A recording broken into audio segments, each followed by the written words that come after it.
반갑습니다. 이보다 조금 더 할 뿐입니다.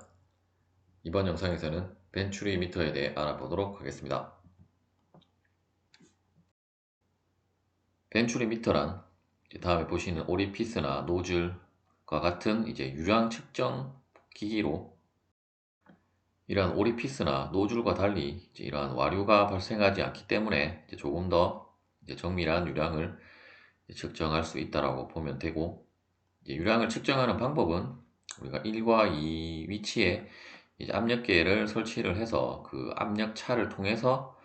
유량을 측정을 하는 거라고 보시면 되겠습니다. 물론 엄밀하게는 우리가 관 마찰과 같은 손실을 고려를 하면 실제 유량은 이렇게 계산되어진 값보다 더 작은 값이 나오게 되는데, 우리가 그러한 것은 일단 무시를 하고 베르누이 방정식으로만 유도를 한 유량 공식은 다음과 같은데, 실제 우리가 어떤 계측기에서는 압력을 통해서 압력 P1과 P2를 뭐 알 수는 없고, P1과 P2의 압력 차를 통해서 어차피 유량 공식에 보시면 P1-P2로 들어가기 때문에 그러한 압력 차를 통해서 압력 차 자체가 어떤 압력계를 통해서 우리가 측정한 이제 그 게이지 압력 값이 들어간다라고 보시면 되고, 이 공식의 유도는 이 베르누이 방정식과 그리고 연속 방정식을 통해서,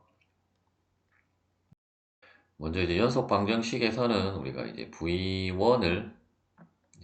대한 것을 뭐 V2로 대입을 하든지, 혹은 뭐 V2를 V1에 대한 것으로 대입을 해서 식을 우리가 유량 Q에 대한 식으로 정리를 하면 다음과 같고, 이때 단면적의 크기는 A2가 A1보다 작다라는 조건 하에서 유도된 식이고, 그림상에서도 이러한 그 축소 안으로 들어가면서 압력 차이가 발생을 한 것이기 때문에 여러분들이 그림으로 암기를 해서 이 공식을 뭐 암기를 하셔도 되고, 혹은 어차피 베르누이 방정식과 연속 방정식에서 여러분들이 한번 유도를 해보면 당연히 이 공식으로 유도를 할 수 있기 때문에 그렇게 유도를 하셔도 되겠고, 혹은 뭐 그 암기력이 좋으신 분들은 바로 이 공식을 암기를 해서 유량을 구하시면 되겠습니다. 예제를 풀어보도록 하겠습니다. 그림과 같은 벤츄리 미터에 앞서와 다르게 그림상에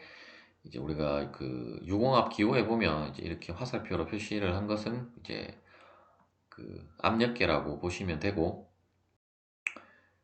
압력계를 이렇게 축소되어지는 부분에 이렇게 이러한 식으로 설치를 해서 이 압력을 통해서 우리가 유량을 계산을 하는 거라고 보시면 되고, 일단 조건이 뭐 지름과 그리고 유량이 이 범위 안에 들어온다라고 했을 때 1과 2 위치에서의 이 계측기에 측정되는 압력차의 범위를 구하라는 문제가 되겠습니다. 먼저 우리가 앞서 유도한 유량 공식에 있어서 우리가 지금 구할 것은 P1-P2의 그 값의 범위를 구하는 것이기 때문에, 따라서 양변을 그 제곱을 해서 P1-P2로 식을 정리를 하면 다음과 같이 식을 정리를 하실 수가 있을 것입니다. 또한 우리가 밀도는 현재 케로신의 그 비중이 주어져 있기 때문에 비중 곱하기 물의 밀도를 해주면 이 케로신의 밀도가 계산이 되게 되고, 일단 물의 밀도는 어떤 뭐 특정 온도가 주어지지 않았다라고 하면 우리가 1000kg/s 세제곱미터를 사용을 하면 되고, 따라서 계산을 해보면 850km/s 그 세제곱미터가 밀도 값으로 계산이 되겠습니다. 또한 A1분의 A2는 대부분은 우리가 원형 관속 흐름이기 때문에